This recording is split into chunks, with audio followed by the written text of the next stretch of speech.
পৃথিবীর কোন ধর্মের সাথে আমাদের ধর্মের মিল নাই, কোন দিক থেকেই মিল নাই।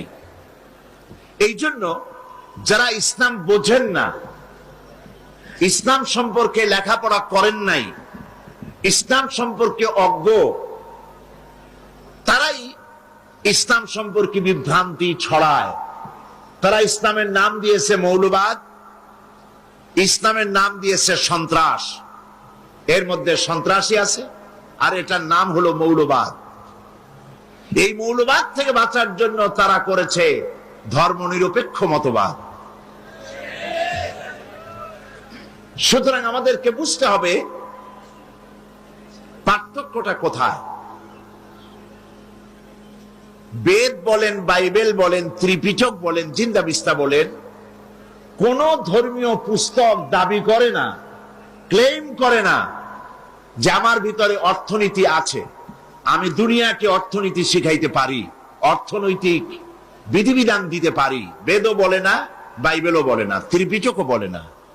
এই ধর্মগ্রন্থগুলি একথাও বলে না যে আমরা রাজনীতিকে কন্ট্রোল করতে পারি, নারী পুরুষের সমান অধিকারের কথা, সমান অধিকারের যে সমস্যা আজকে মাথা চাড়া দিয়ে উঠেছে, নারীর অধিকার সংরক্ষিত হচ্ছে না, কথা উঠেছে, সেই নারীর অধিকার দিতে পারি, শ্রমিকের অধিকার দিতে পারি, রাজনৈতিক সমস্যার সমাধান দিতে পারি, একথা পৃথিবীর কোন ধর্মগ্রন্থ ক্লেম করে না।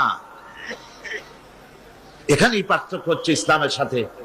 ইসলাম হলো সেই জীবন ব্যবস্থার নাম যেখানে মানুষের ব্যক্তি, পরিবার, সমাজ ও রাষ্ট্র জীবনের সকল ক্ষেত্রের দিক নির্দেশনা দান করেছে ইসলাম। সুবহানাল্লাহ বিহামদিহি।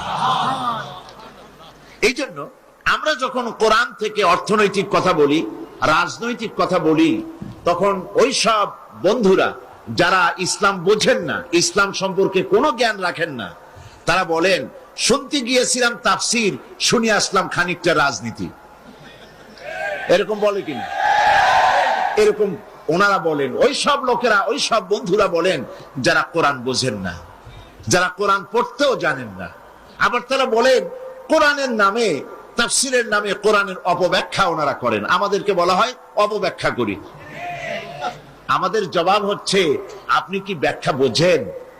ব্যাখ্যা বুঝলে না বলতে পারেন কোনটা ব্যাখ্যা কোনটা অপব্যাখ্যা? আপনি তো ব্যাখ্যাই জানেন না। ইঞ্জিনিয়ার একটা প্ল্যান করেছে, একটা বিল্ডিং এর প্ল্যান করেছে। একজন রিক্সা চালক তিনি এসে বললেন ইঞ্জিনিয়ার সাহেবকে, আপনার এই প্ল্যান সঠিক হয় নাই, এই বিল্ডিং তো পড়ে যাবে তাড়াতাড়ি। এই কথা বলার কোনো দাম আছে?